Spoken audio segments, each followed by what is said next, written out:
মাসুদ হাসান ফিরোজ, উনি 5ই আগস্ট আসিয়া বলছে যে প্রথম বলছে ওই কথা যে আপনাদের মহিলাদের দরজায় এনে দাঁড়া করান, তাইলে কোনো আপনাদের বাড়ির ভিতর আক্রমণ হবে না। এরপরে উনি আবার পরে বলে যে আপনারা একটা কাজ করেন, প্রতি রাত্রে 3000 করে টাকা দেবেন, আমাদের মাদ্রাসার ছেলেরা আছে ওরা পাহেরা দেবে।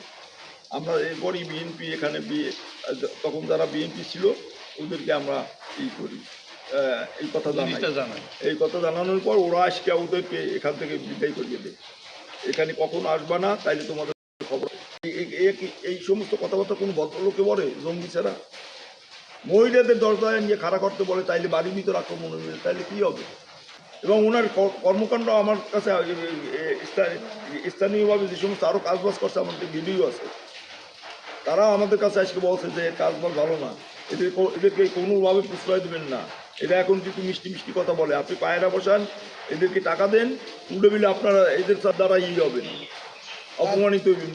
কাছে আমাদের আকুল প্রার্থনা থাকবে আমরা যেন এই জায়গাটা ফিরে পাই, আর আমরা যেন নিরাপদে বসবাস করতে পারি, তার জন্য আমরা এই সরকারের কাছে আকুল আবেদন জানাচ্ছি। জমিপ্রাপ্ত হইয়া আমরা ওয়ারিশ হিসেবে মালিক, 11 শতাংশ জমির মালিক। এই জায়গাটা বেয়াত হয়ে যায়, বেয়াত হওয়ার পর আমরা যাতে এই জায়গাটা আমরা শান্তিপূর্ণভাবে আমরা ফেরত পাই, এই জন্য বাংলাদেশ সরকার আবেদন, স্থানীয় প্রশাসন সহ যাতে আমরা এই জমিটা ফেরত পাই, তাদের কাছে আমাদের হইল আকুল আবেদন। একটু বলেন। আমরা আতঙ্কের ভিতরে দিনাতিবাদ করছি, আমরা যাতে এই জায়গার এই আশু সমাধান হয় তার আকুল প্রার্থনা এবং শান্তিতে বসবাস করতে পারি। মাননীয় প্রধানমন্ত্রী সহ স্থানীয় প্রশাসন সহ আকুল আবেদন রইল। সংখ্যালঘুরা যাতে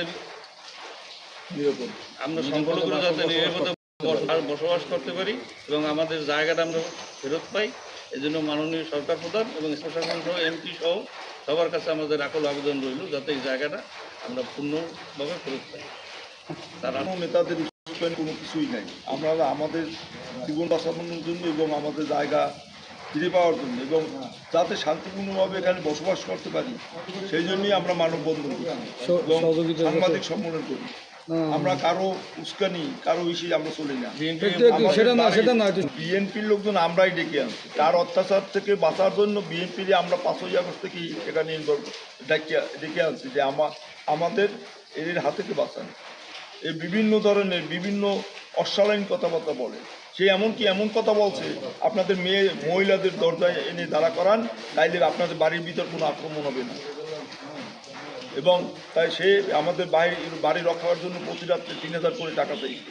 এটা বিএনপি নেতৃবৃন্দের কাছে বলার পরে তারা বলছে কাউকে একটা টাকাও দিবেন না, আপনাদের এদের রক্ষা করার কোনো দরকার নাই, এদেরকে আমরা প্রতিহত করবো। প্রতিবাদ করার উল্টো তাহলে কিন্তু এরাই মারবে, তারা এখন উল্টা চাঁদাবাজির, তারা প্রতিবাদ করায় তাদেরকেই এখন চাঁদাবাজি বলে। তারাই আমাদের সবসময় শেল্টার দেয় এখানে, যে যখন দেশের বিপদ আপদ আসে। স্থানীয় বিএনপি